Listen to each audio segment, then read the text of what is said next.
tous, je reviens encore avec une nouvelle vidéo et encore avec une autre leçon. Donc aujourd'hui on va voir la ponctuation. Elle sert à beaucoup la ponctuation dans un texte surtout, bah oui, sans ponctuation, donc le texte est nul, hein, vraiment, hein, et oui.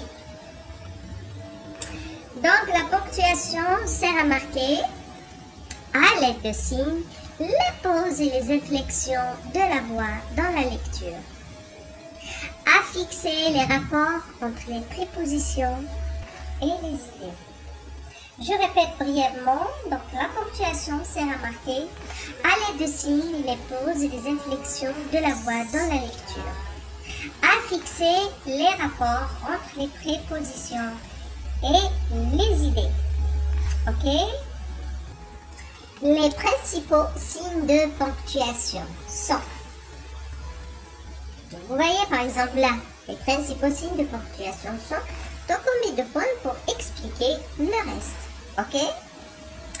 Le point d'interrogation, le point d'exclamation, la virgule, le point virgule, les points de suspension, les 2 points, les guillemets, le tiret, les parenthèses. Je répète encore.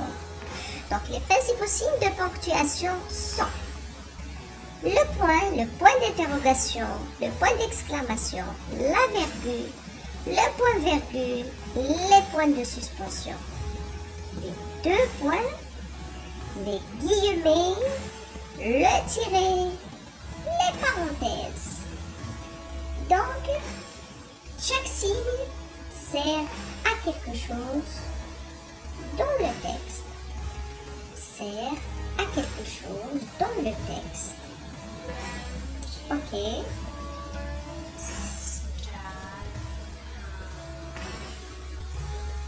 Donc maintenant, on va voir en premier lieu le point. Donc le point marque une grande pause dans la lecture. Il sert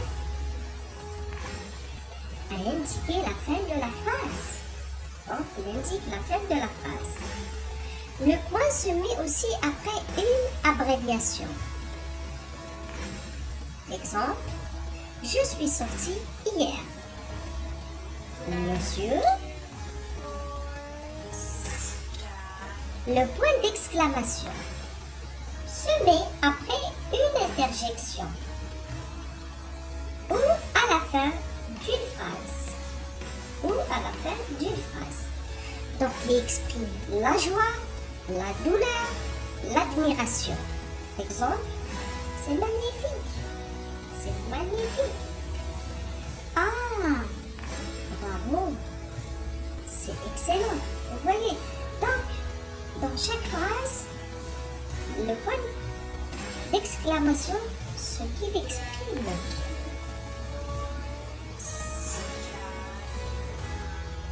Ok, on continue.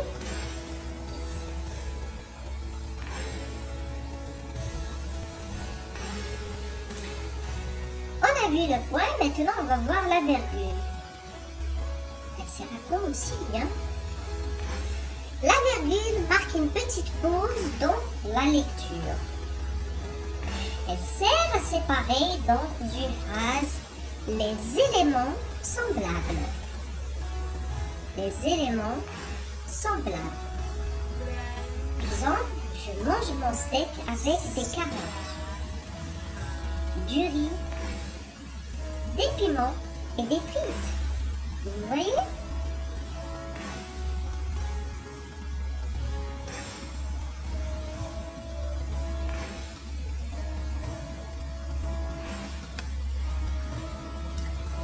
On continue.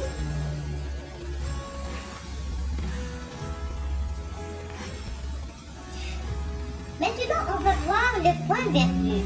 Le point virgule. Donc, marque une pause moyenne.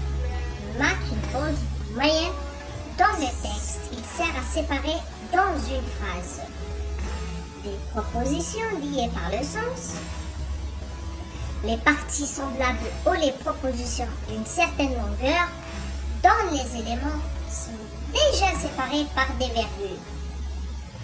Exemple, depuis un mois, je ne me suis ni déshabillée ni déchaussée. Je me suis lavée que 2 fois. Que 2 fois. Ok?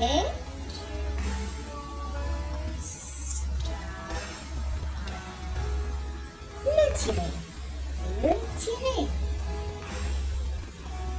marque le changement d'interlocuteur.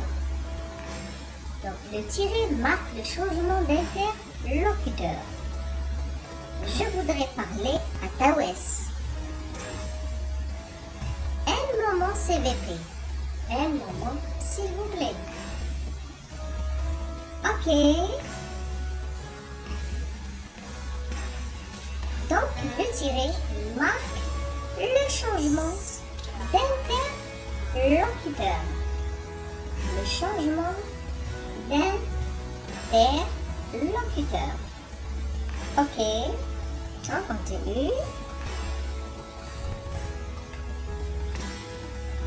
Regardez l'exemple. Il dit souvent le vide. Vous voyez comment on a mis le vide entre guillemets. Il dit souvent le vide. Il le dit souvent. Donc on la met entre guillemets. C'est important.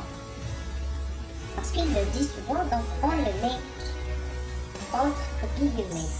Donc les guillemets encadrent une citation, une prise de parole simple ou un dialogue complet. Ou un dialogue complet. On continue. Les 2 points.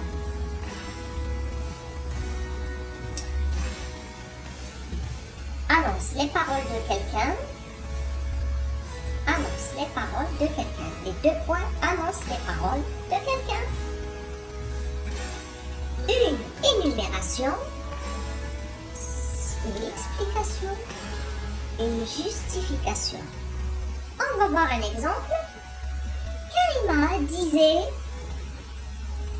allô Samir. Karima disait allô Samir. Précède une définition, une explication. Exemple, chat. Donc là, c'est une définition et une explication. Chat, petit félin domestique. Petit félin domestique. Vous voyez?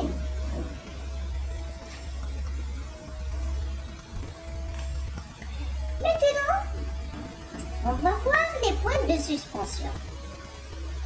Donc, ces signes servent à quoi?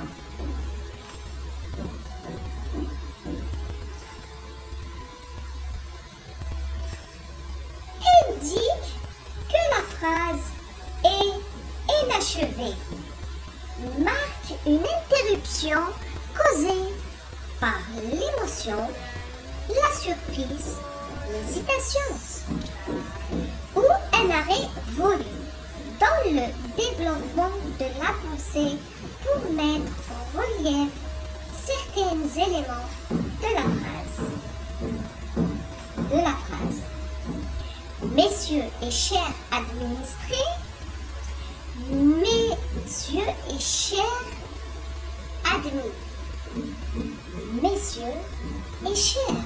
Donc, suivi de 3 points de suspension. Ok. Donc, je vois rien de difficile à ça. D'accord. Rien de difficile à ça.